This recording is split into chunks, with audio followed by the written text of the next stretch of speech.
오늘 저희들에게 주신 말씀은 누가복음 18장 18절부터 30절입니다. 우리가 무엇을 구하는가 같이 읽으시겠습니다. 시작. 어떤 관리가 물어 이르되 선한 선생님이여 내가 무엇을 하여야 영생을 얻으리이까? 예수께서 이르시되 내가 어찌하여 나를 선하다 일컫느냐? 하나님 한 분 외에는 선한 이가 없느니라. 내가 계명을 안 하니 간음하지 말라, 살인하지 말라, 도둑질하지 말라, 거짓 증거하지 말라, 내 부모를 공경하라 하였느니라. 여짜오되 이것은 내가 어려서부터 다 지키었나이다. 예수께서 이 말을 들으시고 이르시되 내게 아직도 한 가지 부족한 것이 있으니 내게 있는 것을 다 팔아 가난한 자들에게 나눠주라. 그리하면 하늘에서 내게 보화가 있으리라. 그리고 와서 나를 따르라 하시니 그 사람이 큰 부자이므로 이 말씀을 듣고 심히 근심하더라. 예수께서 그를 보시고 이르시되 재물이 있는 자는 하나님 나라에 들어가기가 얼마나 어려운지 낙타가 바늘귀로 들어가는 것이 부자가 하나님의 나라에 들어가는 것보다 쉬우니라 하시니 듣는 자들이 이르되 그런 중 누가 구원을 얻을 수 있나이까? 이르시되 무릇 사람이 할 수 없는 것을 하나님은 하실 수 있느니라. 베드로가 여짜오되 보옵소서 우리가 우리 것을 다 버리고 이르시되 내가 진실로 너희에게 이르노니 하나님 나라를 위하여 집이나 아내나 형제나 부모나 자녀를 버린 자는 현세에 여러 배를 받고 내세에 영생을 받지 못할 자가 없느니라 하시니라. 아멘. 기도하시겠습니다. 하나님 감사합니다. 오늘 또 저희들에게 주의를 허락하시고 예배당에 나와 예배드리게 하시니 감사합니다. 하나님 한 사람 한 사람 하나님께서 성령께서 이 시간도 함께 하시며 그 심령 깊은 속에 주님의 마음과 주님의 뜻을 넣어주고 싶으셔서 참 애쓰시는 우리 하나님을 감사하고 찬송을 드립니다. 오늘 말씀 중에도 역사하시는 주님 성령이 인도하여 주셔서 우리가 성령의 은혜로 성령의 조명으로 하나님이 주신 말씀이 깊숙이 뿌리 박혀서 우리가 영원까지 하나님 나라에 갈 때까지 주님과 더불어 동행하는 하나의 기초들이 될 수 있도록 주께서 이 시간 도와주시옵소서. 성령을 의지하며 모든 말씀을 예수님 이름으로 기도합니다. 아멘. 인사하시겠습니다. 우리는 복받은 사람들입니다. 네, 오늘 또 은혜 주실 줄 믿습니다. 예, 감사합니다. 예수 그리스도를 내 구주로 영접하고 교회 생활을 시작하면서 가장 많이 듣는 말이 믿음, 구원, 영생 이런 말들을 가장 많이 들으면서 우리가 삽니다. 왜 그렇습니까? 그것이 우리가 신앙생활을 하는 데 있어서 가장 중요한 기초가 되기 때문이에요. 아무리 10층, 20층 집이라 할지라도 기초 공사가 잘 못되면은 자기도 모르는 사이에 그 집에 균열이 생기고 나중에 심하면 무너져 버리기라도 하지요. 그런데 오늘 이제 예수님께서 십자가 지시기 이제 얼마 안 남았어요. 그래서 예수님은 이 땅에 오신 이유가 병자를 많이 고치는데 단순히 병자 고치러 오신 것이 아니에요. 이 땅에 오셔서 기적을 많이 베풀지요. 기적 베풀고 싶어서 그것이 목적으로 오신 것이 아니고 말씀을 정말로 기가 막힌 주옥 같은 말씀을 하시는데 설교 잘하려고 이 땅에 오신 것이 아니에요. 예수님이 오시는 목적은 분명합니다. 우리가 이사야서 53장에 보면 그가 찔림은 우리의 허물을 인하며 그가 상함은 우리의 죄악을 인함이라. 그가 징계를 받음으로 우리가 평화를 누리고 그가 채찍에 맞음으로 우리가 나음을 입었도다. 우리는 다 양 같아서 그릇 행하여 각기 제 길로 갔거늘 여호와께서 우리 무리의 죄악을 그에게 담당시키셨도다. 이사야 선지자는 예수님이 오시기 600~700년 전 사람이에요. 그런데 이 말씀 자체가 왜 예수가 이 땅에 오셨냐? 우리를 구원하시기 위해서. 우리 인간은 양 같아서 양이라 특성은 여러분들이 잘 알죠. 첫째 양은 굉장히 고도근시여요. 그래서 조금 앞을 못 내다봐요. 이것이 우리예요. 고도근시요. 아무리 하나님이 말씀을 전해주고 이 모양 저 모양으로 여러 가지 힌트를 줘도 고도근시요. 내 앞에 뵙기는 못 보는 것이 우리 인간이에요. 거기다가 모든 동물들은 자기를 보호할 수 있는 어떤 것들은 뿔이 날카롭고 어떤 것들은 이빨이 날카롭고 발톱이 강하고 그러는데 얘는 그것이 하나도 없어요. 뿔이라고 생긴 것은 동글동글한 찐빵처럼 딱 여기다 붙여놓은 것이 그것이 걔 뿔이니 뭐 하겠습니까? 거기다가요 희한한 것이 가다가 구덩이 같은 데에 풍 빠져서 이렇게 있지요. 그러면 모든 동물들은 자기가 자기 몸을 세울 수 있어요. 그런데 양은 그대로 있어요. 몸을 못 뒤집어. 그러면 어째요? 악한 사나운 짐승이 와서 지 창자를 다 파먹고 저 죽을 때까지 이대로 있는 거예요. 그것이 양이에요. 제가 그때 오래전에 그 제주도 어디 가가지고 양 잡는 거 봤다 그랬지요. 거기서 이제 우리가 그때 장로님 뭐 성경 공부하는 데서 모세 오경 공부를 하는데 2박 3일 동안을 같이 간 적이 있어요. 거기서 이제 무슨 이제 뭐 번제도 드리고 뭐 무슨 이제 아론의 후손들한테 제사장 위임식도 하고 이런 것을 하기 위해서 이제 그때마다 이제 양을 잡아요. 나는 이제 이렇게 지내가면서 저 양이 그 양이다. 양 한 마리 딱 갖다가 묶어놨더라고. 아, 저 양이 내일 모레 죽을 양이구나. 그러고는 이제 진짜 그 제사장 위임식을 하는데 저는 저 멀리에 있어서 못 봤는데 가까운 데 있는 사람이 정말로 양은 털 깎는 자 앞에 잠잠한 말이 없었어요. 그래가지고 딱 여기 숨통을 딱 이렇게 칼로 하는데 매 하고 한마디도 반항하지 않더랍니다. 제가요 우리 집에서 옛날 시골에 염소를 길렀어요. 염소를 꽤 여러 마리 길렀습니다. 그러면 이제 이 집에서 일하는 이제 우리 집 이제 총각들이 이제 아침에 염소를 이렇게 줄을 갖고 이제 풀 좋은 데로 가요. 그래서 거기다가 이제 딱 이렇게 말뚝을 박아 놓습니다. 그런데 한 번씩 이 염소가 어디로 도망가 버려요. 그 말뚝을 이제 빼가지고. 그러면 이제 온 산을 이제 온 집안 식구들이 다 이제 그 염소를 찾으러 다니는 거예요. 가끔 가다 이 염소를 잡을 때가 있어요. 그런데 양하고 염소하고 비슷하게 생겼잖아요. 그런데 이 염소는 한 마리를 잡지요. 온 동네를 뜯어버려. 얼마나 아주 묶을 때부터 소리를 지르기 시작하고 정신이 하나도 없어요. 근데 양은 조금 멀리 떨어져 있는 사람은 들리지도 않더라니까, 세상에. 근데 가까이 있는 사람 말 들어보니까 아주 조용히 매 한 번 하고 죽더랍니다.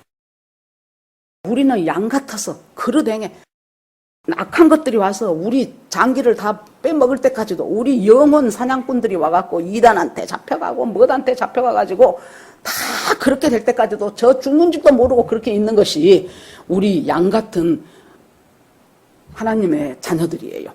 그런데 다 양 같아서 그릇행에 저 가고 싶은 데로 가요. 그런데 우리 무리의 죄악을 하나님께서 예수님에게 담당하셨다고 그랬어요. 그걸 담당하시라고 예수님이 온 거예요. 그래서 우리는 마땅히 정죄받아서 죽어야 마땅할 사람인데 하나님께서 독생자 예수 그리스도를 정죄를 해버렸어요. 십자가에서. 내가 달려서 죽어야 될 십자가를 우리를 살리기 위해서 그가 찔리면 우리의 허물이요 그가 상하면 우리의 죄악을 인함이라.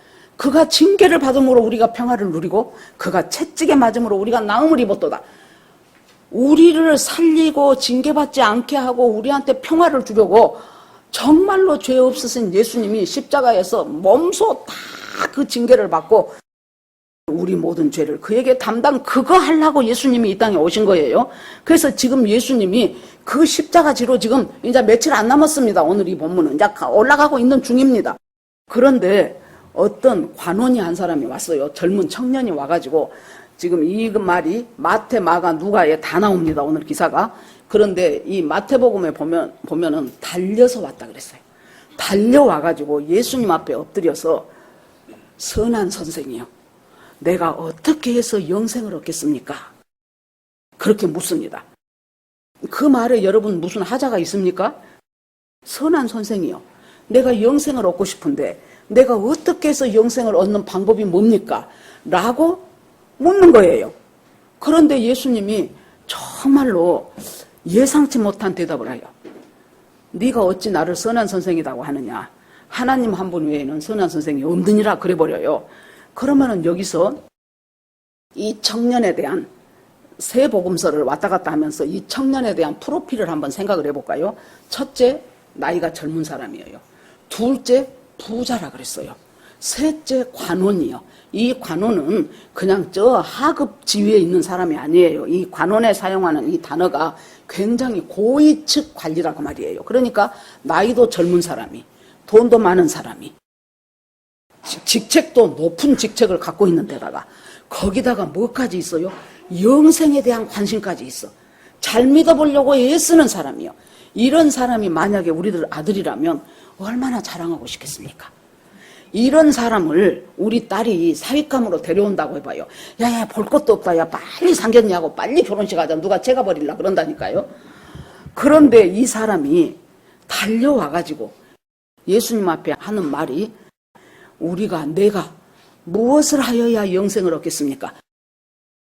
마태복음에 보면은 내가 무슨 선한 일을 해야 영생을 얻겠습니까? 선한 선생이요 하고 물어요. 그러면 이 사람의 말 가운데서 우리는 그것이 별로 하자가 없다라고 생각하는데 예수님이 이 사람을 향하여 이 사람의 한 말씀을 듣고 예수님께서 지적하시는 것이 네가 나를 선한 선생이라고 생각한다면 선하다는 말과 선생이라는 말은 안 어울린다는 거예요. 왜냐하면은 이 선하다는 것은 온전히 하나님 한 분만이 가지고 있는 그 선함, 절대적인 선함, 우리를 구원할 수 있는 그 선함, 그 선함이 예수님한테 있다고 네가 믿는다면 네가 나를 선생이라고 불러서는 안 돼. 네가 영생의 문제를 해결하고 싶어서 지금 나한테 왔지. 그런데 그 영생은 선생이나 랍비인 인간이 그 해결을 해줄 수가 없는 문제다. 그 답을 줄 수가 없는 문제예요. 그러면 이 온전한 선함이 하나님께만 있다면 네가 나를 선하다고 생각한다면 내가 곧 하나님이라는 거예요. 그렇다면 너는 선생이라고 나를 불러서는 안 된다. 뭐라고 불러야 돼요? 주여라고 불러야 된다는 거예요. 주님이라고 불러야 된다는 거예요. 그렇게 하면서 이 사람이 아주 율법도 잘 지켰고 돈도 많고 고위직에 있고 예수님께서 성경에 이 사람을 사랑하셨다 그랬어요. 그럼에도 불구하고 여러분, 우리가 뭔가가 남보다 더 있는 사람, 돈이 많은 사람, 학력이 좋은 사람, 지위가 높은 사람, 뭔가가 있는 사람이 못하는 것이 뭔 줄 압니까? 낮아지는 일을 못해요. 뭔가가 내가 남들보다 더 이렇게 잘하고 싶은 것이 있다 싶은 사람은 낮아지는 것을 못해, 그 사람들은. 그런데 이 사람은 낮아지기까지 해서 예수님한테 와가지고 달려와서 선한 선생이요, 내가 무엇을 해야 내가 영생을 얻겠습니까? 다시 말해서 내가 어떻게 하면 구원을 받을 수 있습니까? 이 사람이 웬만한 것들을 다 가지고 있고 남 부러움을 사는데도 자기 영혼의 깊은 곳에 뭔가 2% 부족한 그 공허함이 있었단 말이에요. 그러니까 파스칼이 하나님이 인간을 창조할 때 그냥 만든 것이 아니고 인간의 깊은 심령 속에 하나님만으로만 만족할 수 있는 공간을 만들어 놨다는 거예요. 그래서 너희가 천하보다 귀하다 그러죠. 천하보다 귀한 한 사람의 영혼이 천하보다 귀하다고 말씀하시는데 천하보다 귀하다는 것은 천하를 줘도 만족이 안 된다는 소리예요. 여러분, 재벌 그 자식들 싸우는 것 보세요. 우리 같으면 그 중에 한 조각에 한 조각만 줘도 할렐루야를 부를 텐데 걔네들은 아니 누가 어떤 형제가 2천억을 갖는데 내가 1,500억을 갖게 됐어. 그러면 그 나머지 500억 때문에 싸우는 거예요. 도대체 참말로 저것들은 뭔 일이 하지요. 천하보다 귀하게 하나님이 우리를 만드셨기 때문에 천하를 다 가져도 하나님이 없으면은 내 가운데 뻥 뚫린 공간 고목이 있다니까요. 그러니까 여러분, 죄를 헬라어로 하마르티아라고 한다고 여러 번 말씀드렸죠. 하마르티아라는 말은 죄라는 것이 무엇이냐? 관역에서 빗나간다는 말이에요. 그러니까 우리 인생이 내 인생을 화살로 친다면 어떤 관역을 향해서 내 인생이 전부 모아져 갖고 쏘아져야 돼요? 하나님이라는 관역을 향하여 내 인생을 쏘아져야 돼요. 그런데 세상의 유혹이라든가 내 속에 있는 죄라든가 이런 것들이 하나님을 말고 자꾸 다른 관역을 향해서 쏘아. 그러니까 내 인생을 엉뚱한 데다 쏘는 거예요. 내 인생의 화살을 하나님을 향한 관역으로 가지 않고 정말로 다른 곳으로 이곳으로 저곳으로 가다가 인생을 헤매게 되는 것이에요. 그런데 여기서 이 사람은 영생의 문제를 해결하고 싶어서 왔어요. 그러니까 예수님이 딱 보고는 너에게 나를 왜 선한 선생이라고 하냐? 네가 나를 참으로 선하다는 의미를 안다면 나는 네가 그냥 인간 선생, 인간 랍비. 성경은, 이 기독교는 여러분 우리에게 단순한 살아가면서 교훈 한 조각씩 주는 그런 책이 아니에요. 이 예수 그리스도는 완전히 생명을, 죽어가는 생명을 바꿔치게 할 수 있는 그것 하기 위해서 예수님이 오신 거예요. 그래서 모든 죄를 그에게 담당시키셨어요. 그런데 이제 이렇게 물어요. 그러면서 네가 정말로 생명을 얻고 싶어? 지금 제가 마태, 마가, 누가를 섞어갖고 하니까 목사님 그거 성경이 없는데 그러면 안 돼요. 마태복음에 보면은 네가 정말로 그렇게 영생을 얻고 싶고 생명을 얻고 싶으면 율법을 잘 지켜라 그래요. 그러면 우리가 생각할 때는 율법 지켜갖고 구원 못 받잖아요. 그런데 왜 예수님이 이 청년한테는 그런 말씀을 하셨을까요? 지금 끌고 가는 거예요. 이 청년을 구원이 무엇이고 영생이 무엇이라는 것까지 지금 끌고 가는 것입니다. 그랬더니 이 청년이 뭐라 그래요? 어떤 율법을 말씀합니까? 그러니까 예수님이 살인하지 말라, 도둑질하지 말라, 거짓 증거하지 마라, 부모를 잘 섬겨라. 여러분 10계명을 생각을 해보세요. 1계명부터 4계명까지는 하나님에 대한 것이에요. 그래서 1계명은 뭐예요? 나 외에 다른 신을 두지 말라. 2계명은 내 형상으로 우상 만들지 말아라. 3계명은 내 이름을 망령되이 일컫지 말라. 4계명은 안식일을 거룩하게 지키라죠. 그런데 예수님이 1계명부터 4계명까지는 말씀을 안 하시고 어떤 계명인데요? 그러니까 살인하지 말라, 도둑질하지 말라, 간음하지 말라, 거짓 증거하지 말라. 이 5계명부터 9계명까지 이야기를 예수님이 하셔요. 의도적이지요. 뭡니까? 하나님이 우리한테 주신 계명은 내가 정말로 1계명처럼 하나님을 참 하나님이라고 섬기고 하나님 외에 다른 신을 두지 않고 그리고 하나님을 형상을 만들어 갖고 이것이 하나님이라는 짓 안 하고 하나님의 이름을 망령되이 일컫지 말고 그리고 하나님이 주시는 안식 속에서 거하는 것이 나의 의무고 권리라고 생각하는 이 계명을 안다면 그 다음에 5계명부터 9계명, 10계명까지 전부 인간과의 관계예요. 살인하지 말라, 다른 사람 죽이지 말라는 거잖아요. 간음하지 말라, 거짓말하지 말라, 거짓 증거하지 마라. 이런 것들을 주님께서 그래서 이 계명을 주시는 목적은 천국은 우리가 영생은 나중에 죽고 나서 저 후에 가는 것이 아니고 시작은 바로 지금 이곳으로부터 살인하고 싶어 죽겠는데 살인하지 않아야 되고 살인하지 말고 거짓 증거하지 말고 이렇게 말씀을 해요. 그랬더니 그 청년 관원이 뭐라 그래요? 내가 어렸을 때부터 그것은 잘 지켰다는 거예요. 어렸을 때부터. 그러니까 이 바리새인들을 향해서 예수님이 가끔 화 있을진저 바리새인이여 너희들은 아주 회칠한 무덤 같다 이런 말씀들을 하시죠. 자기들이 생각한 그 율법. 그러니까 이 사람은 자기도 부지런히 지켰고 옆에 다른 사람들도 진짜 저 사람 믿음 좋아 율법 잘 지켰어 그랬을 것입니다. 그러니까 나는 그것은 깨끗이 잘 지킨 사람입니다. 그랬더니 예수님께서 하시는 말씀이 너에게 한 가지 부족한 것이 있다. 마태복음에서는 네가 온전케 되고자 할진대 그렇게 말을 해요. 한 가지 부족한 것인데 그것이 뭐냐? 네 재물을 팔아서 가난한 자들에게 주고 그리고 나를 따르라 그래요. 그러니까 이 청년이 재물이 많은 거로 심히 근심하며 가더라 그랬어요. 자, 예수님은 그러면 돈, 재물 그런 것을 아주 그냥 알레르기 거부 반응 일으키듯이 싫어하시는 분일까요? 아니에요. 재물은 돈은 선하지도 악하지도 않는 거예요. 그 재물을 사용하는 사람이 그 재물이 우상이 될 때 그 재물은 악하게 되는 거예요. 그 재물을 선하게 잘 사용하면 하나님 뜻에 잘 맞추어서 사는 거예요. 예수님이 이 사람은 딱 보니까 뭐가 문제예요? 재물이 문제예요. 율법도 잘 지켰다 그랬어. 그러면 이 율법 지킨 것이 마일리지 쌓듯이 오늘 이것 지키고 내일 저것 지키고 또 지키고 또 지키니까 나는 굉장히 의로운 사람이다는 자기의 의가 충만하게 된다면 율법이 이 사람한테는 굉장히 악한 것이 돼버려요.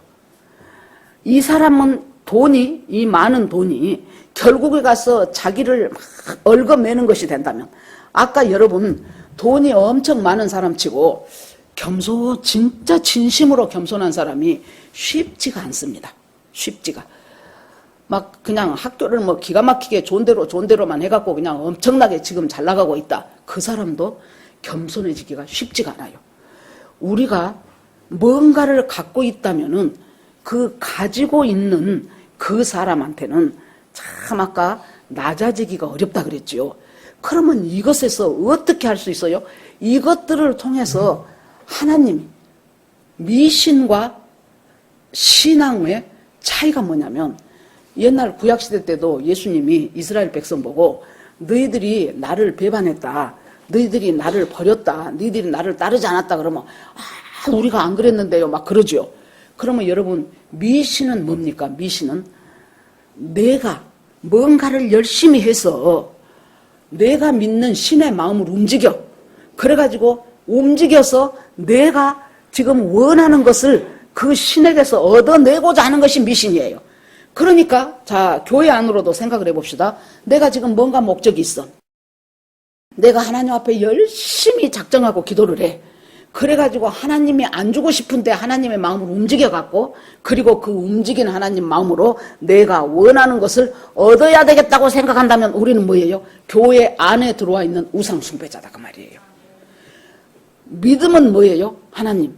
내가 하나님 뜻대로 살고자 하는데요. 내 속에 있는 근본적인 죄가 있고 근본적인 악이 있어서 나는 하나님을 향하여 화살을 쏘고 싶지 않고 내 생각대로 내 목적대로 다른 곳에다가 내 인생의 화살을 쏘고 싶은데 하나님, 하나님의 능력으로 하나님의 말씀으로 이 나를 변화시켜 주옵소서. 하나님 뜻대로 살아갈 수 있는 사람으로 바꿔 주옵소서. 그것이 믿음이에요. 이 믿음이라는 것은 하나님 앞에 말씀 가운데서 체험되면 체험될수록 믿음은 올라가요. 제가 며칠 전에 제가 축구 선수 이영표 이야기를 자주 하지요. 그 이영표 선수가 어느 교회 가서 간증하는 것을 제가 들었어요. 그랬더니 자기가 2013년에 은퇴를 하고 그 다음에 캐나다에서 살고 있었대요. 그것이 이제 그쪽에 있는 어떤 축구단에 자기가 코치 겸 뭐 무슨 도움 주는 그런 사람으로 살고 있었는데 자기의 생활 패턴이 아침에 일어나면 새벽 기도를 가고 새벽 기도를 갔다 오는 길에 카페가 하나 있대요. 그 카페에 들려서 차 한 잔을 마시면서 자기가 성경을 읽든지 다른 책을 읽든지 그렇게 뭐 한 30분 1시간 이상씩 그렇게 하고 집으로 돌아가는 것이 날마다 자기의 생활 습관이래요. 그런데 그날도 앉아서 이제 새벽 기도 끝나고 와서 차 한 잔 마시면서 책을 읽기 시작하는데 어떤 젊은 청년이 혹시 이영표 선수 아니십니까? 그러더래요. 그래서 아니 맞다고 반갑다고 그러면서 거기에 그때 자기가 있었던 그 도시에 상당히 캐나다의 명문 대학이 있었대요. 이 학교 다니냐고 그랬더니 그런다고. 무슨 과 다니냐 그랬더니 철학과를 다닌다 그러더래요. 그래서 그러면 앉으라고. 그래서 이제 이영표 선수가 철학과를 다닌다 하니까 이제 이야기를 하기 시작을 한 거예요. 그래가지고는 2시간을 얘기를 했는데도 안 끝나지요. 이 선수는 하나님은 살아계신다 하고 전제를 하고 얘기를 하고 저 청년은 철학과에서 맨날 하이데커, 소펜하우어 막 이런 것들만 배우다 보니 그건 말이 안 된다. 그래가지고 둘이가 2시간 동안 평행선을 달리면서 그렇게 하다가 나중에 이영표 선수가 그랬대요. 너 여기에서 몇 년 살았냐 그랬더니 7년 살았다 그러더래요. 그래서 나는 3년 살았다. 그러면 너하고 나하고 겹치는 시간이 3년이네. 그러면 이영표 선수야 그 청년을 몰라도 이 청년은 유명하니까 알고 인사를 했잖아요. 그러면 너하고 나하고 겹치는 기간 3년 동안 우리가 만난 것이 몇 번이냐 그러니까 오늘이 처음이요. 그렇다면 좋다. 앞으로 일주일 동안 너하고 나하고 아무 예상도 없고 뭣도 없는데 너하고 나하고 몇 번을 만나면 하나님이 우리를 만나게 해줬다고 생각할 수 있겠냐 그랬대. 그랬더니 3번 그러더래요. 3년 동안 한 번 만났는데 일주일에. 그래서는 결론을 말하자면은 그 일주일에 6번을 마주친 거예요. 4번째 때는 어쨌냐 그러면은 밤 11시 반. 우리 11시 반은 한국은 굉장히 밤이 화려합니다. 아무도 없대요. 11시 반에는 차도 안 다니고 사람도 안 다니고 깜깜한데 밤 11시 반에 갑자기 자기 와이프가 자기가 운전 연습을 하는데 어디 하나가 좀 잘 안 되는 부분이 있다. 근데 지금 가서 그걸 하면 잘 될 것 같다 그러더래요. 그래서 이 시간에 이 11시 반에 그랬더니 바로 지금 아니 원한 대나 다 놔두고 그랬더니 지금 하면 될 것 같대. 그래서 할 수 없이 슬픈 마음으로 제가 마누라를 따라서 운전을 하러 갔대요. 그래서 이제 운전을 하다가 빨간 신호등이 있어서 멈추고 있는데 그 앞에 횡단보도가 있어요. 아무도 없어요. 차도 자기 차밖에는 없고 사람도 없고 그러는데 그 횡단보도로 누가 하나 지나가더래요. 그래서 보니까 그 청년이요. 그 학생이요. 그래서 문을 열고 야, 4번째다 그랬대요. 그러고는 6번째 때는 자기가 어디 가 있는데 그 학생이 형 그러고 오더래요. 그래서 웬일이냐 그랬더니 꼭 여기 가면 형이 있을 것 같았어요. 그래서 일주일 동안 3년 동안 한 번 만난 사람이 일주일 동안 6번을, 저까지는 무지하게 불려갖고 3번 그랬잖아요. 일주일 동안 6번을 만난 거예요. 그래서 그때부터 그 청년과 같이 성경 공부를 다시 시작하게 됐다고 그런 간증을 들었어요. 여러분, 믿음이라는 것이 뭐예요? 왜 이 선수가 그럴 수 있었을까요? 자기가 하나님 앞에 주님이 주시는 말씀이 나를 통치하고 하나님이 나와 함께하며 내 인생을 주관한다는 것을 알았기 때문에 그 청년을, 그 학생을 향하여 우리가 일주일 동안에 몇 번을 만나면 하나님이 너하고 나하고의 만남을 하나님이 인도했다고 생각하겠냐 하면서 한 사람이 복음 안으로 들어오는 계기가 만들어진 것이지요. 그래서 믿음이라는 것은 여러분, 정말로 내가 무엇을 해서 이 사람의 잘못된 질문, 이 질문 가운데 가장 잘못된 것은 뭐예요? 내가 무엇을 하여야 영생을 얻으리까? 구원이라는 것은, 영생이라는 것은 내가 뭔가를 해갖고 그걸 마일리지 쌓듯이 쌓아갖고, 그런데 예수 그리스도인 기독교를 제외한 모든 종교는 자력 구원이에요. 내 힘으로 뭔가 착한 일을 많이 해갖고 나중에 극락에 가고, 내 힘으로 많이 해갖고 흰 천사 검은 천사 있어갖고 내가 착한 일을 많이 하면 좋은 데 보내주고 악한 일을 많이 했으면 나쁜 데 보내주고, 이것이 기독교를 제외한 모든 종교의 특성이에요. 그러나 이 모든 것들은 무엇과 같습니까? 큰 이제 구덩이에 개구리 한 마리가 빠졌어요. 그런데 개구리가 거기서 맨날 그것이 다인 줄 알아. 그 개구리는 그 우물에서. 그러는데 저 날아가는 새들을 보니 나도 저렇게 좀 한번 좀 바깥 생활 좀 해봤으면. 그러는데 있는 힘을 다해서 뛴다고 그 우물에서 뛰어지냐고요, 개구리가. 그런데 그 중에서 이제 조금 더 잘 뛰는 애는 조금 더 높이 뛰겠죠. 덜 뛰는 애는 조금 덜 뛰겠죠.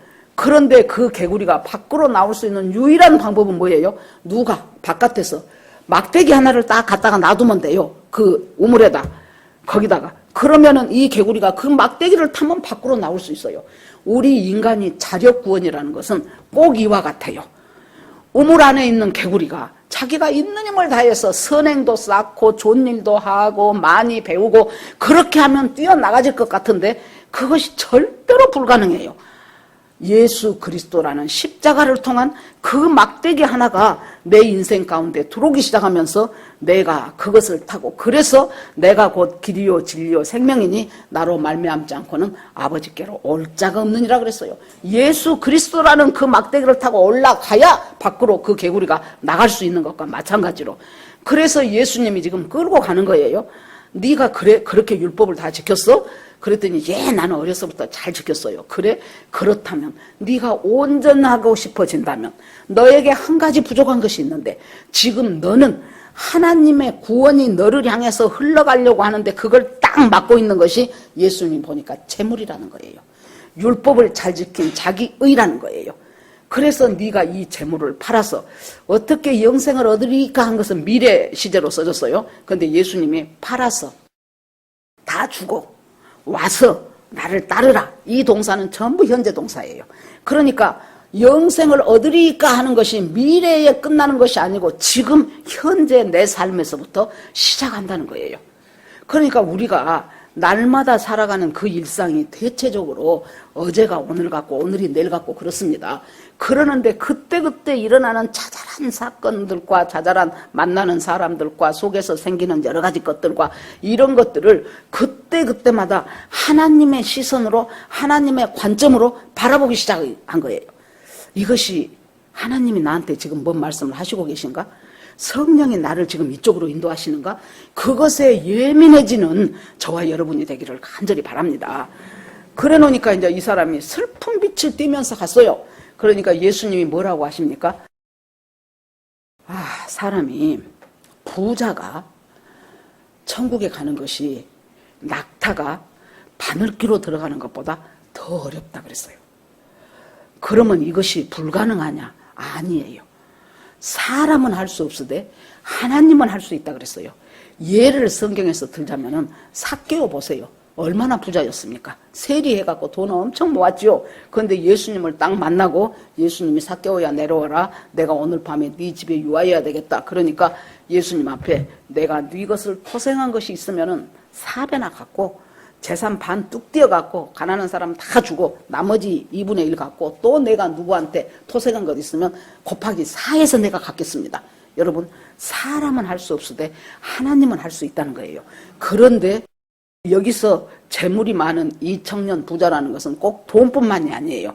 뭔가 권력이 자기가 높은 데에 있다. 아니면은 명예를 엄청 크게 얻었다. 아니면은 엄청난 지식이 있다. 이런 모든 것들이 지금 다 재물이라고 보시면 돼요. 그것들을 중요하게 생각하고 그것을 붙잡고 있는 사람이 그것 때문에, 그것이 하나님이 주신 축복일지라도 그것 때문에 천국을 가는데 큰 장애물이 되고 있다는 거예요. 그러니까 그걸 듣고 있던 많은 사람들이 아이고, 그러면 누가 구원을 받을 수 있을까? 그때 이스라엘에서는 부자는 하나님이 특별히 축복한 사람이라고 생각을 했어요. 하나님이 특별히 축복한 사람이니까 저 사람은 당연히 죽으면 천국 갈 사람이라고 생각을 했어요. 그런데 예수님이 지금까지 이 사람들의 생각을 완전히 깨부시네. 부자가 천국에 들어가기가 낙타가 바늘기 들어가는 것보다 더 어렵다는 거예요. 그래 놓으니까 그러면 누가 천국을 갈 수 있겠고 누가 영생을 얻을 수 있겠는가? 그랬더니 예수님이 사람은 할 수 없으되 하나님은 할 수 있다고. 예루살렘 성을 밤에 들어가려면은 다 이제 성문들을 닫아버리니까 밤에 들어가려면은 조그만 문이 하나 있는데 그 얘기 들어보셨을 거예요. 그 문의 이름이 바늘귀라는 문이랍니다. 그 문 이름이. 낙타가 거기를 들어가려면은 일단 등에 있는 짐들을 다 내려놔야 돼. 그리고 무릎을 꿇고 기어서 들어가야 간신히 들어갈 수 있는 문이 있다고 합니다. 여러분, 우리가 이 문으로 들어가기 위해서 제일 중요한 것이, 제일 필요한 것이 뭐예요? 나에게 있는, 남한테 자랑하고 싶은 건 내 자아, 이 모든 것들을 정말로 그 짐들을 다 내려놓고 낮은 자세로 하나님 앞에 갈 때 비로소 그 문이 열립니다. 그러니까 이제 베드로가 있다가 그러면 우리는 그물도 버리고 직업도 버리고 예수님을 따라서 3년 반 동안 살고 있는데 우리한테는 어떤 보상이 있습니까? 하고 물어본 거예요. 부자가 들어가는 것이 어렵다고 하니까 우리한테는 어떤 보상이 있습니까? 한마디도 베드로가 본전 생각이 난 거예요. 우리는 그물도 버려버렸고 그 다음에 직업도 버려버렸고 그렇게 하고 예수님만 죽으라고 따르는데 우리가 갖게 된 보상은 무엇입니까? 그러니까 믿음 생활을 하면서도 항상 이렇게 하나님 앞에 내가 뭔가를 하면 하나님도 나에게 뭔가를 주시겠지, 그 마음이 우리가 없지는 않아요. 그러나 그것을 절대화해서는 안 돼요. 내가 하나님 앞에 이렇게 열심히 수고하고 뭔가를 하면 하나님이 우리 자식들을 좀 폼나게 좀 잘되게 해주시겠지, 이런 마음이 우리 속에 있는데 하나님은 우리에게 원하는 것이 그것이 아니라는 것을 주님께서 얘기를 해요. 자, 마태복음 19장 28절 한번 보여주세요. 마가 누가복음에는 안 나왔어요. 그렇게 물으니까 베드로가 우리는 다 버렸는데 우리가 뭔 보상을 받습니까? 하니까 같이 읽어보세요. 시작. 그러면 우리한테 오는 보상은 뭔데요? 우리는 부자도 아니고 다 버리고 예수님 따랐는데요. 그러니까 예수께서 이르시되 내가 진실로 너희에게 이르노니 세상이 새롭게 되어 인자가 자기 영광의 보좌에 앉을 때 나를 따르는 너희도 12보좌에 앉아 이스라엘 12지파를 심판이라, 이 말이 마태복음에는 있어요. 이 말씀은 뭐예요? 예수님이 지금 우리가 여기에서 뭔가 주를 위해서 수고하고 애쓰고 헌신하는 거 지금 당장 내가 그것을 되돌려 받고 싶은 마음이 있지만은 주님은 반드시 기억하셔요. 소자에게 물 한 컵 대접한 것도 하나님이 그것을 그 상을 잊지 않는다고 했는데 내가 온전한 마음으로 하나님을 향하여 예수님을 향하여 내가 그렇게 헌신하고 수고했다면 하나님께서 그것을 결코 잊지 않고 보상하시는데 그 때는 언제일지 몰라요. 우리가 여기에서 보니까 세상이 새롭게 돼요. 이건 뭡니까? 예수님 재림하시고 예수님 재림하시고 이 땅에 다시 오셔서 인자가 자기 영광의 보좌에 앉을 때 인자가 만왕의 왕으로 와서 이 천년 왕국의 왕으로서 다스릴 때 예수님의 12제자들이 뭐 한다는 거예요? 예수님과 같이 12보좌에 앉아서 이 천년왕국에 있는 모든 이 사람들을 심판하실 것이다. 심판하실 것이다. 그래서 엄청난 예수님이 주시는 심판하는 권세를 이 사람들한테 줬어요. 여러분, 그 12제자만 이 권세가 있는 줄 압니까? 우리들한테도 주님이 천년왕국에서 하나님의 뜻대로 살아가며 주께서 함께 주와 동행했던 사람들한테 하나님께서 여러 사람들을 다스릴 수 있는 그 권세를 주실 것입니다. 그렇게 얘기를 해요. 그래 놓으니까 이제 거기에서 이르시되, 그 다음에 29절에 보니까 내가 진실로 너희에게 이르노니 하나님의 나라를 위하여 집이나 아내나 형제나 부모나 자녀를 버린 자는 현세의 여러 배를 받고 내세에 영생하지 못할 자가 없으리라 그랬어요. 여기서 보니까 29절에는 이 세상을 살면서 집이나 아내나 형제나 부모나 자녀나, 한마디로 전부 자기 가족이지요. 여러분 자세히 우리 자신을 생각해 봅시다. 가족을 객관화해서 볼 수 있는 사람이 참 드뭅니다. 가족이기 때문에 죄도 죄로 안 보여요. 가족이기 때문에 약점도 약점으로 안 보여요. 그래서 여기서 그냥 가족이라고 하지 않고 아내나 남편이나 자식이나 부모나 형제나 하고 일일이 가족의 그것들을 말한 이유가 뭐예요? 우리에게 요구되는 것은 가족이기 때문에 피는 물보다 진하다 하면서 가족이기 때문에 그 가족의 죄에 대해서 사람이 뭐 그런 것도 안 해? 그러면서 어쩌든지 감싸려고만 하지 마시라고요. 이것이 참 자기 가족을 구원으로 인도하는 걸림돌이 될 수가 있어요. 사랑하지 말란 말이 아니에요. 그런데 그 사람 속에 있는 남편이고 아내고 자식이고 부모고 형제고 그 사람 속에 있는 깊은 죄된 본성을 우리가 깨달은다면은 그 죄된 본성을 놓고 하나님 앞에 이 진하게 속에 뿌리박고 있는 이 죄된 본성이 하나님 정말로 종기에 근이 쑥 뽑아지듯이 이 사람의 이 죄된 본성이 뽑아지기를 원합니다라고 간절히 기도하면서 하나님 앞에 나아가야 돼요. 왜 예수님이 이렇게도 구구절절히 전부 다 막 형제, 아내, 뭐 부모 다 말했겠어요? 그만큼 우리가 자기 가족에 대해서는 객관화를 시키기가 어렵다니까요. 내 자식이니까, 내 남편이니까, 내 무엇이니까 일단 변명하고 보는 거예요. 잘못했어도 잘못했다고 생각 안 하고 일단 변명하고 일단 감싸 안고, 그리고 그렇게 간다면은 그 사람 속에 있는 그 짙은 죄의 본성이 뿌리가 뽑혀지겠냐고. 이 기도 외에는 이런 유가 나가지 않느니라 그랬잖아요. 어떤 아버지가 간질든 아들을 데리고 와갖고 예수님 변화산에 있을 때 제자들한테 와서 얘 좀 고쳐달라고. 못 고쳐. 자기들이 있는 힘을 다해서 막 믿습니다 하고 얘도 안 고쳐줘요. 그 예수님이 왔지요. 그래 놓으니까 막 거기서 시끌시끌해요. 왜 그러냐 그랬더니 그 아버지가 나오면서 내가 우리 아들이 자꾸 귀신이 들려갖고 이 귀신이 우리 아들을 갖다가 물에다도 던져버리고 불에다도 던져버리고 간질을 일으키고 어떻게 할 재주가 없어서 당신 제자들한테 와서 고쳐달라고 하니 당신 제자들이 못 고칩니다. 그러니까 그 옆에 누가 서기관들이 있으면서 비웃고 있어요. 비웃고 어쩌다 너희들이 소가 뒤로 가다가 개구리 잡았지 하는 식으로. 그래 놓으니까 예수님이 있다가 내가 어느 때까지 너희를 참으리요 하면서 데리고 오라 그래갖고 그 귀신을 쫓아내지요. 애를 멀쩡하게 해주지요. 그러니까 나중에 제자들이 어째 선생님은 되는데 우리는 못합니까? 그 전에 우리 두 명씩 짝지어서 전도여행 보냈을 때 그때는 됐는데 왜 지금은 안 됩니까? 그러고 예수님한테 묻지요. 그러니까 예수님이 뭐라 그래요? 기도 외에는 이런 유가 나가지 않느니라. 그래서 끊임없이 우리가 믿음으로 살아가기 위해서 최고로 중요한 것이 기도예요.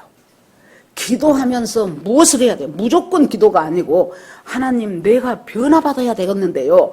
내가 잘 안 변해집니다. 하나님 저를 변화시켜 주십시오 하고 하나님 앞에 계속해서 부르짖고 기도하는 것이 주님이 우리에게 원하시는 거예요.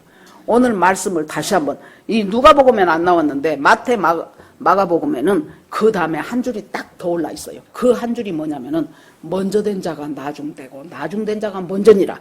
그 말이 생뚱맞게 딱 올라와 있습니다. 여기에서 우리가 구원, 가장 중요한 기초공사는 구원이에요. 교회 다니면서 구원관이 잘못되어 버리면은 그거 기초 하나도 없이 몇 층 진 건물이 와르르 무너지는 것과 똑같아요. 구원이라는 것은 예수가 내 죄를 사하고 그 죄 사한 예수를 내가 구주로 영접하고 그때부터 성령이 내 안에 계시면서 너희가 성전이 너희 심령이 성전인 것을 알지 못하느냐, 너희가 하나님의 성전인 것을 알지 못하느냐고 고린도전서에서 말한 것처럼 그렇게 하나님께서 우리가 하나님의 성전이고 성령이 내 안에 계시지요. 그러면은 그것이 다가 아니에요. 그런데 장로교는 좋은 교단이지만은 사람들이 구원에 대한 확신을 못하니까 너무나 그 구원의 확신을 너무 세게 가르쳐주다 보니까 그 사실 하나 딱 파악하면은 자기가 뭐 어떻게 살아도 좋은 줄 알아. 그래가지고 정말로 하나님하고는 상관없이 살면서 교회는 와도 전혀 하나님하고는 상관없고 하나님의 1년 내에 가도 성경 일독은 던져버리고 신약 하나도 다 못 읽어. 그러면서 자기는 구원받았다고 확신하는 사람. 그러면서 자기 살고 싶은 대로 살고 죄 짓고 살고 아무렇지도 않아요. 제가 전에도 말씀드렸는데 어떤 권사님이 무지하게 기도를 많이 하는 권사님이요. 그 권사님이 자기 딸이 시집을 갔는데 1년 만에 딸이 과부가 돼버렸어요. 사위가 죽었어. 그러니 얼마나 안타깝겠습니까? 그 젊은 딸이. 그러니까 와가지고 하나님 저 딸을 어떡합니까? 하나님 좀 불쌍히 여겨주십시오 하고 기도를 하면서 이제 구체적인 기도를 해야 되겠다. 좋은 사윗감을 놓고 구체적인 기도를 하기 시작해요. 뭐라고 기도를 했냐. 하나님 나이 차이는 별로 안 나고 그 다음에 두 번째 신앙 좋은 신학대학 교수, 그것도 자기 딸도 사위가 죽었지요. 그러니까 상처한 신학대학 교수, 믿음도 좋고 나이도 별 차이 안 난 이런 사윗감을 주시옵소서 하고 이제 얼마나 울면서 기도를 하는 거예요. 그러면 여러분 하나님이 이 기도를 들어주시려면은 어떻게 해야 돼요? 멀쩡한 신학대학 교수, 나이도 몇 살 차이 안 난 그 사람은 마누라를 죽여야 돼. 그리고 상처한 그 사람을 이 사람한테 만나게 해줘야 돼. 여러분 우리의 기도가 이런 식으로 내가 뭔가를 열심히 구해갖고 내 원하는 것을 획득하기 위해서 하나님의 마음을 좀 돌이켜보고 싶어하는 것이 얼마나 많냐 그 말이에요. 이것은 미신이라니까요. 교회 다닌 미신이요. 교회 다니는 미신. 자기는 권사네 집사네 할지라도 또 어떤 사람이 부적절한 관계를 맺고 있는 사람이 있어요. 다른 유부남하고. 그런데 누가 막 전도를 해갖고 교회를 나왔어. 교회를 나와서 보니까 이제 도둑질하지 말라 이렇게 설교를 듣고 그러면은 내가 이렇게 남의 남자하고 이렇게 부적절한 관계를 맺고 사는 것은 참 양심이 찔리네 하고 막 울어. 울고 집에 가면 울면 우리가 대체적으로 회개한 것 같잖아요. 집에 가면은 절대로 그 남자하고 헤어질 생각을 안 해. 왜냐? 지금 꽤 됐어요. 꽤 한 10년도 넘었는데 그 당시에 이 남편이 150만 원씩 생활비를 줘. 그러니까 이 여자는 무슨 일을 한다거나 그런 거 없어. 그냥 150만 원 주는 그 생활비 받아갖고 150만 원 갖고 자기 생활하는 거예요. 그러니까 편하고 좋아. 그러니까 이 사람이 진짜로 회개를 했다면 하나님 나를 변화시켜 주십시오 하고 회개를 했다면 어떻게 해야 돼요? 지금까지는 내가 예수를 잘못 믿었어. 이제 내가 교회를 가서 예수를 믿고 보니 이렇게 사는 것은 하나님 뜻이 아니요. 내가 그동안 참 당신한테도 못할 일 했고 당신 아내한테는 너무너무 미안해요. 그러니 이제 다음부터는 우리 집 오지 마시오. 그러고 나 돈도 주지 마시오. 하나님께서 어떻게 해서 내 살 길을 인도하시겠지요. 이것이 회개예요, 여러분. 이 청년은 재물을 포기하지 못했기 때문에 심히 슬퍼하며 간 거예요. 천국 문고리까지 잡다가 다시 나버린 셈이에요. 영생 문 앞에까지 왔다가 다시 돌이켜버린 셈이에요. 그래서 주님께서 뭐라 그래요? 먼저 된 자가 나중되고 나중된 자가 먼저 된 것을 너희들이 알지 못하느냐. 그 말은 뭐예요? 아무리 말도 안 된 사람, 말도 안 된 과거를 갖고 있던 사람이라 할지라도 하나님 앞에 딱 나와가지고 거기에서 하나님이 주시는 말씀 속에서 확실하니 돌이키는 사람은 어떤 사람이에요? 천국 백성이요. 그런데 오랜 기간 동안 율법도 엄청 잘 지켰고 돈도 많고 지위도 높고 이 세상적으로는 버릴 것 없는 사람이라 할지라도 그 사람 속에서 여러분 이 돈을 다 팔아주라는 것은 뭐예요? 꼭 다 우리도 뭐 많지도 않는 돈 그거 다 팔아갖고 헌금하라는 얘기가 아니에요. 주님께서 말하는 것은 뭡니까? 그 모든 것의 주인이 하나님이 되게 하라는 거예요. 여기서 이 사람이 와갖고 내가 무슨 일을 해야 영생을 얻으리까 그랬죠. 여기서 중요한 것은 뭐예요? 내가 내 인생의 주인이 되어 있는 한 나는 천국 문고리만 잡다 마는 거예요. 내가 내 인생의 주인인 것, 하나님으로 내 인생의 주인을 바꾸지 않는 한 나는 뭐하다 마는 사람입니까? 천국 문 앞에까지 갔다가 놔두고 또 돌아온 거예요. 절대로 못 바꿔요. 아까 그 권사님처럼 느닷없는 신학교 교수 젊은 사람 하나 생으로 부인 죽여야 이 권사님의 기도가 응답이 된다니까요. 아무리 교회 와서는 울고 불고 해도 절대로 자기의 잘못된 삶을 바꾸려고 하지 않는 그것, 이 사람도 지금 천국 문 앞에까지 왔다가 손잡고 놔버린 셈이 되는 거예요. 그래서 주님께서 일단 하나님의 말씀 속에서 정말로 새로운 마음으로 하나님을 향하여 나아가는 그때 하나님께서 놀라운 은혜와 축복과 믿음과 경건함으로 우리를 세워가실 것입니다. 오늘 이 말씀을 들으면서 모든 우리 여기 있는 여러분 모두에게 하나님의 충만한 은혜가 함께하기를 주의 이름으로 축원합니다. 예, 주여 한번 부르면서 같이 기도합니다. 주여 하나님 아버지 은혜를 감사드립니다.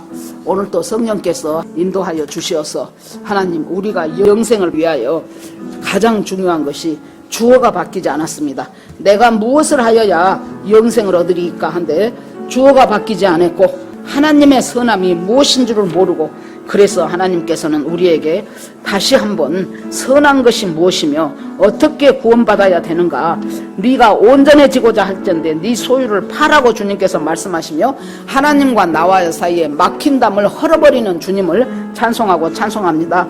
지금 오늘 우리에게 막혀버린 그 담이 무엇인가를 보게 하시고 하나님의 축복이 나를 통하여 흐르고 있을 때 그것을 아버지여 걷어차버리는 잘못된 아버지여 내 의는 무엇인가를 다시 살펴볼 수 있는 우리가 되기를 간절히 원합니다. 주님 앞에 모두 올리고 예수님 이름으로 기도합니다. 아멘.